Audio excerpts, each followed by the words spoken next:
আমরা আবার আগের সেই জায়গায় ফিরে গেলাম, 2008 সালে ফিরে গেলাম। এরপরের সময়গুলো আবার রিপিট হবে, এবার হবে দ্রুত। হাসিনা 15 বছরে যা দেখছেন তা বছর দুয়েকের মধ্যে দেখে ফেলবেন।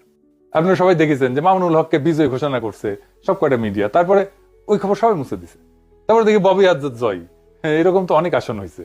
এমনকি তারেক রহমানের আসন হয়েছে, 3,500 ব্যবধান ছিল, 17টা কেন্দ্র বাকি ছিল গোনা, তারেক রহমানকে বিজয়ী ঘোষণা করে দিচ্ছে। তারেক রহমানের প্রতিদ্বন্দ্বী লিখছে এটা, আমি স্ক্রিনশট নিয়ে রাখছি। ওই সময় খুলনাতে মিয়া গোলাম পারোয়ার কত ভোটে হাঁটছে জানেন?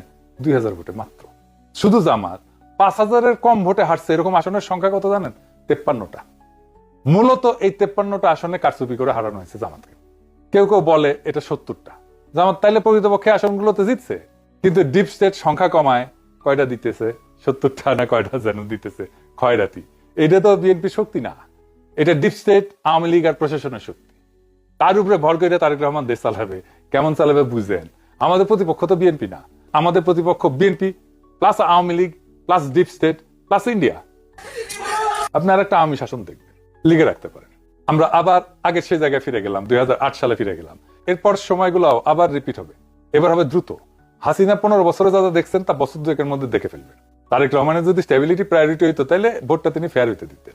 মানুষ একটা পরিবর্তন চাইছিল, তিনি পরিবর্তনটা ঠেকাই দিলেন। এভাবে আদৌ পরিবর্তনকে ঠেকায় রাখা যায় না।